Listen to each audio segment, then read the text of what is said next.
अस्सलाम वालेकुम स्टूडेंट। आज की क्लास है 3 कॉलम कैश बुक। ठीक है, इस क्लास में मैं आपको 3 कॉलम कैश बुक बनाना सिखाती हूँ। इससे पहले मैं कुछ चीज़ें हैं जो कि आपको रिमाइंड करवाऊंगी। तो स्टार्ट करते हैं आज की क्लास।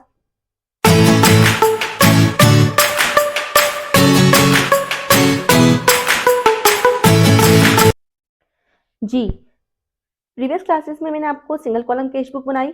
सिंगल कॉलम मीन सिर्फ एक कॉलम था कैश का। ठीक है, उसके बाद मैंने आपको डबल कॉलम कैश बुक या 2 कॉलम कैश बुक जिसमें कैश और बैंक 2 कॉलम इंक्लूड थे। ठीक है, और आज की क्लास में हम बात करेंगे 3 column cash book. 3 column cash book किसी बिजनेस के लिए प्रॉपर रिकॉर्ड रखने के लिए सबसे बेस्ट है। ठीक है, ना सिर्फ किसी बिजनेस का कैश का रिकॉर्ड रखने के लिए बल्कि एग्जामिनेशन पॉइंट ऑफ व्यू से भी 3 कॉलम कैश बुक की बड़ी वैल्यू है। यानी कि एग्जाम में भी 3 कॉलम कैश बुक ही के सवाल आते हैं। जी, तो लास्ट क्लासेस में हमने कॉन्ट्रा एंट्री को डिफाइन किया था, अगेन डिफाइन कर रही हूँ क्योंकि 3 कॉलम कैश बुक में भी कॉन्ट्रा एंट्री आती है। A contra entry is an entry that affects both cash and bank accounts at the same time. Contra entry एक एंट्री है, ठीक है, जो कि किसी भी कैश बुक के क्रेडिट और डेबिट दोनों साइडों पे इफेक्ट करती है। ठीक है, एक ही वक्त में। So it is recorded on both sides of the cash book. तो ये कैश बुक के किसी भी कैश बुक के दोनों साइडों पे रिकॉर्ड की जाती है, यानी डेबिट में भी रिकॉर्ड होगी एक ही टाइम में और एक ही टाइम में वो क्रेडिट साइड पे रिकॉर्ड होगी। अब वो कौन सी एंट्रीज होती हैं देखते हैं। Cash of deposited into bank, cash कहाँ डिपॉजिट करवाया गया है, बैंक में। कैश हमारे पास से डिक्रीज हुआ और बैंक हमारा इंक्रीज हुआ। सेकंड एंट्री है cash withdraw from the bank for office use, office में यूज के लिए, बिजनेस में यूज करने के लिए कैश विड्रॉ किया है बैंक से, बैंक हमारा डिक्रीज हुआ और कैश हमारे पास इंक्रीज हुआ। ठीक है, तो कैश की साइड पे भी इफेक्ट आया डेबिट का और क्रेडिट हमारा बैंक डिक्रीज हो रहा है। डबल इफेक्ट के साथ नोट कर रहे हैं। तो बात करते हैं पैटर्न की। 3 कॉलम कैश बुक का पैटर्न या परफॉर्मा क्या होता है। सबसे पहले जो डेट का कॉलम आएगा, फिर पार्टिकुलर्स, फिर एलएफ। एलएफ का कॉलम तो ब्लैंक ही रहता है, बस लिखते हैं इसे डिस्काउंट अलाउड। इसमें एक कॉलम और ऐड हुआ है।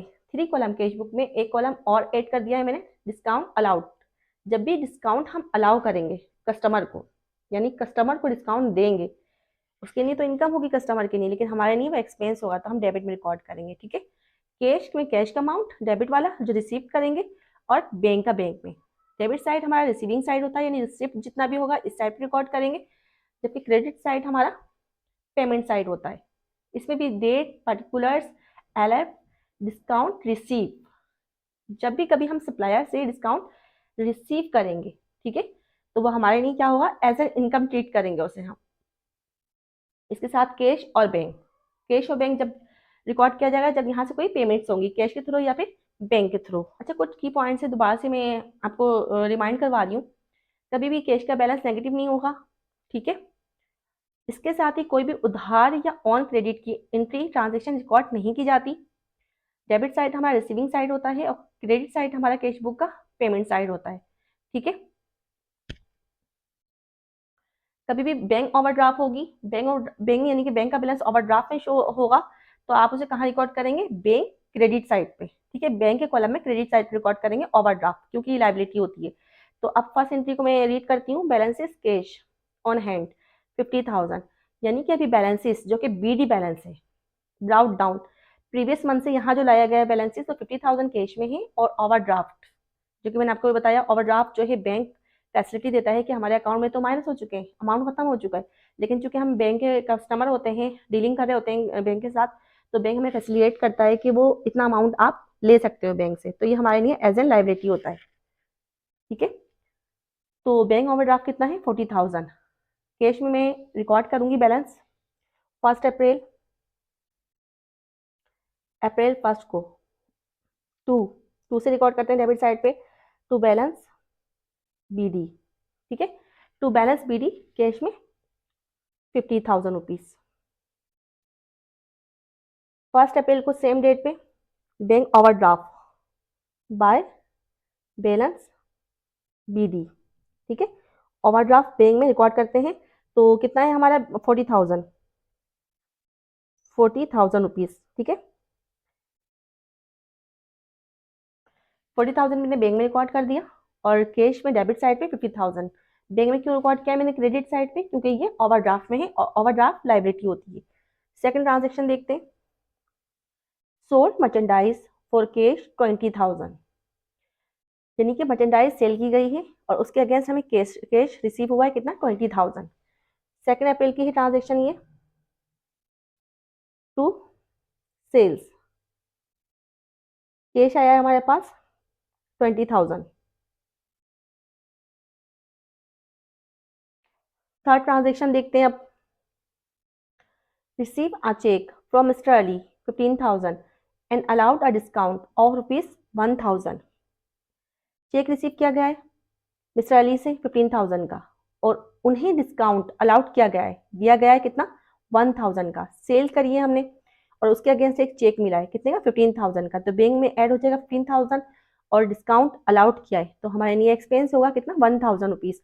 3 अप्रैल की है ये transaction to Mr Ali, 1,000 record करें मैंने डिस्काउंट साइड पे और इसके साथ ही बैंक में 15,000 मैंने ऐड कर दिए क्योंकि हमें बैंक के थ्रू एक चेक रिसीव हुआ है। नेक्स्ट ट्रांजेक्शन देखते हैं। फोर्थ है deposited cash into bank 25,000, cash deposit करवाया गया है बैंक में 25,000, 25,000 का। ठीक है, फोर्थ अप्रैल की ट्रांजेक्शन है ये हमारी। Deposit cash into bank, it's mean कि हमारे पास से जो कैश है वो डिक्रीज हुआ है और हमारे बैंक में ऐड हुआ है। तो बैंक हमारा 4 अप्रैल की एंट्री कॉन्ट्रा एंट्री है क्योंकि एक तरफ कैश कम हो रहा है तो दूसरी तरफ बैंक हमारा इंक्रीज हो रहा है। ठीक है, टू कैश, टू कैश की वजह से यानी कैश हमारा डिपॉजिट हुआ है जिसकी वजह से 25,000 हमारे बैंक में ऐड किए गए। और नंबर 4 अप्रैल, अच्छा ये कॉन्ट्रा एंट्री है तो आप जो है LF कॉलम में C से शो करिएगा। ठीक है, और नंबर 4 एंट्री क्या है, अब हमारा बैंक क्या हुआ है, बैंक हमारा इंक्रीज हो गया। अब यहाँ पे बैंक कैश हमारा डिक्रीज हुआ है 25,000 से। कैश डिपॉजिट करवाया बैंक में तो बैंक इंक्रीज हो गया और यहाँ पे बैंक क्या डिपॉजिट करवाया गया है और यहाँ पे कैश डिक्रीज हुआ है क्योंकि बैंक में डिपॉजिट हुई है। फिर ट्रांजेक्शन देखते हैं। Withdraw cash for personal use ₹5,000, अपने जाती इस्तेमाल के लिए ओनर ने बिजनेस से 5,000 रुपये विड्रॉ किए। सही, निकाले हैं ये लिए हैं कैश फॉर्म में लिए तो कैश हमारे पास से क्या हुआ है कम हुआ है 5 अप्रैल बाय ड्राइंग। ठीक है, बाय ड्राइंग कैश हमारे पास से कम हुआ है कितना 5,000 रुपीज क्योंकि विड्रॉ किया गया पर्सनल यूज के लिए। तो एक अकाउंट क्रिएट करते हैं पर्सनल यूज के लिए 5,000 का। 6 ट्रांजेक्शन देखते हैं। Issue a cheque of ₹16,000 to Mr. ABC in full settlement of his account ₹16,800। Mister ABC हैं, ठीक है, उन्हें एक चेक इशू किया गया है। क्यों? क्योंकि उनसे हमने कुछ परचेजिंग करी होगी। उनका जो कुल अमाउंट टोटल अमाउंट था 16,800 था और हमने उन्हें कितने का चेक इशू किया है 16,000 का। तो 8,000 क्या है 800 क्या है 800 हमारा डिस्काउंट है। ठीक है, फुल सेटलमेंट हो गई उनके अकाउंट की, हमने 16,000 का एक चेक इशू किया उन्हें और क्या हुआ पूरी हमने सेटलमेंट कर दी तो मीन के 800 हमारे डिस्काउंट बन जाएगा। चेक इशू किया है तो हमारा बैंक डिक्रीज हुआ है। ठीक है, कितने से 16,000 से। नंबर 6 अप्रैल की ट्रांजेक्शन में रिकॉर्ड कर रही हूँ। ठीक है, by Mr Ali, sorry Mr ABC, by Mr ABC। Mr ABC को एक मिस्टर ABC है उनको हमने क्या एक चेक इशू किया है तो बैंक से मैं डिडक्ट करूंगी कितना अमाउंट 16,000 और उसके अगेंस्ट 800 हमें डिस्काउंट रिसीव हुआ है तो 800 में कहाँ रिकॉर्ड कर दूंगी 800 में रिकॉर्ड कर दूंगी डिस्काउंट में, डिस्काउंट रिसीव में और बैंक में से 16,000 में डिडक्ट कर दूंगी क्रेडिट साइड पे। 7 ट्रांजेक्शन देखते हैं। परचेज मर्चेंडाइज फॉर कैश 30,000 7 अप्रैल को बाय परचेजिंग, बाय परचेज। ठीक है, कैश 30,000 की मर्चेंडाइज परचेज की गई, तो कैश से माइनस करूंगी मैं 30,000। Paid salaries by cheque 30,000। Number A transaction है पेड सैलरीज बाय चेक 30,000। 30,000 की जो सैलरीज हैं वो पे की गई हैं बाय चेक। सही, चेक के थ्रू पे की गई हैं। तो पेमेंट साइड है हमारा क्रेडिट साइड, वहां रिकॉर्ड करेंगे इसको बाय सैलरीज। बाय सैलरीज कितनी 30,000। Withdraw cash for office use 14,000 from bank. Bank से विड्रॉ किया गया कैश ऑफिस यूज के लिए, ठीक है, बिजनेस के लिए विड्रॉ किया गया कैश कॉन्ट्रा एंट्री है। तो कब की है 9 अप्रैल की। टू बैंक, टू बैंक क्यों रिकॉर्ड किया, क्योंकि कॉन्ट्रा एंट्री है। बैंक से हमारे पास कैश आया है कितना 14,000,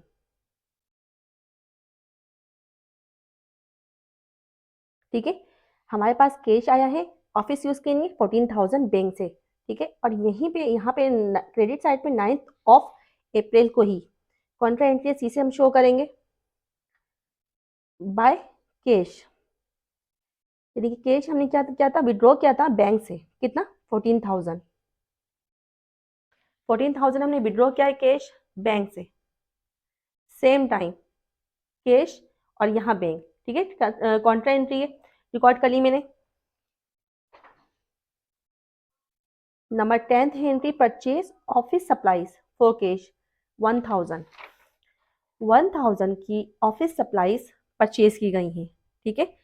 परचेज की गई हैं तो हम क्रेडिट साइड से माइनस करेंगे by office supplies. 1,000 rupees cash में से माइनस कर देंगे। जी, तो अब बारी है बैलेंसिंग की, कि बैलेंसिंग करनी है हमें। तो बैलेंसिंग करके दिखाती हूँ आपको मैं। सबसे पहले डिस्काउंट का जो कॉलम है उसके अंदर हम डिस्काउंट ऐड कर देंगे।